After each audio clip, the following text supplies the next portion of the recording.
This is LeetCode 121, best time to buy and sell stock. You're given an array of prices where the indices represent days, and you have to figure out the maximum profit you can make from buying on a single day and selling on a different day in the future.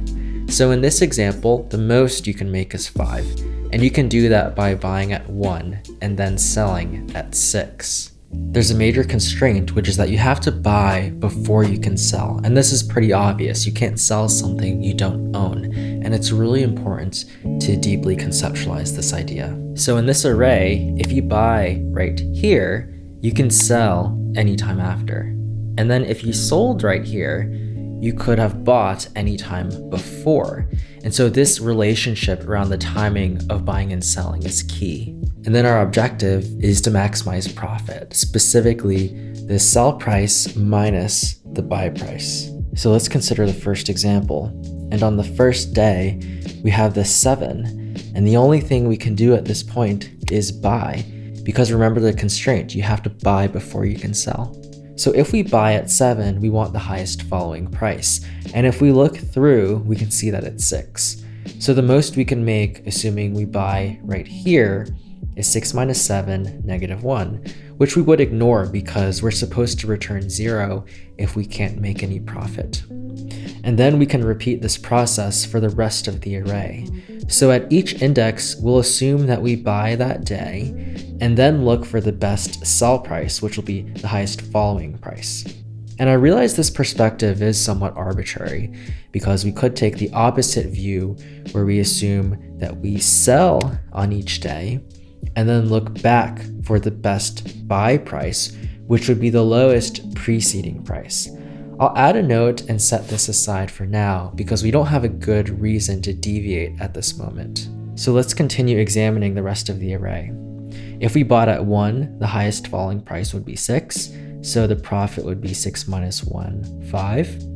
If we bought at 5, the highest falling price would be 6. 6 minus 5 is 1. If we bought at 3, the highest falling price would be 6. 6 minus 3 is 3.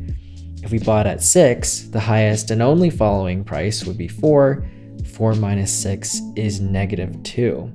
And then we can't buy at 4 because there would be no time left to sell.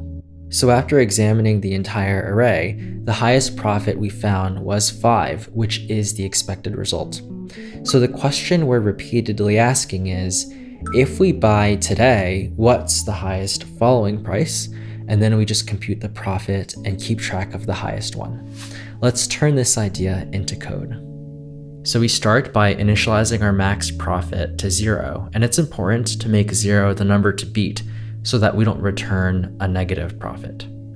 And then for each day we can buy, so that will be from index 0 to the second to last index, and that's because if we buy on the last day, we won't have any time left to sell. So given that we bought on day I, we want to find the highest following price. So we're going to initialize that, and then we actually have to go find the highest following price. So we'll examine the days after I, starting from I plus 1 to the end. And then if we find a new high, then we'll update highest following price. And now we can compute our current profit. So this is the most we could make given that we bought on day I. And if it beats max profit, then it will be our new max. And then finally, we can return our result. Our space complexity is O of 1. And then for time, the outer loop will run n minus 1 times, and that's because you can't buy on the last day. Meanwhile, the inner loop will always run a different number of times. So in this example, it would run 5 times, 4, 3, 2, and then 1 time. And if you average these, you'll get 3, which is precisely n over 2. So for our time complexity, that gives us n minus 1 for the outer loop, times an average of n over 2 in the inner loop. And in big O notation, that simplifies to O of n squared. O of n squared time isn't great, so I'm wondering, can we do this faster? And I want to know, could a different perspective help? Because I'm remembering that we noticed one earlier but didn't fully explore it. Let's see what it was. We could take the opposite view where we assume that we sell on each day and then look back for the best buy price, which would be the lowest preceding price. We could keep examining the problem from different angles, but let's take a look at this one first. The earliest day we can sell is the second day, since we have to buy first. And if we sell at 1, the lowest and only preceding price is 7. So the profit is 1 minus 7, negative 6. And then before we move on to the next day, we have to update lowest preceding price because 1 is lower. If we sell at 5, the most we can make is 5 minus 1, 4. 5 isn't smaller, so we leave this alone. If we sell at 3, the most we can make is 3 minus 1, 2. 3 isn't smaller, so we leave lowest preceding price alone. If we sell at 6, the most we can make is 6 minus 1, 5. Again, we don't have a new low, so we leave lowest preceding price alone. And then if we sell at 4, the most we can make is 4 minus 1, 3, and we're done. I'm noticing that at each step, we don't need to examine all of the previous elements to update lowest preceding price. That means each step will take O of 1 time, which will give us O of n time overall, a huge improvement over the previous O of n squared solution. And we would still have O of 1 space too. Let's turn this idea into code. So we start by initializing our max profit to 0. And then we want to initialize our lowest preceding price. And at the beginning, it will be the first and only price available, so price is 0.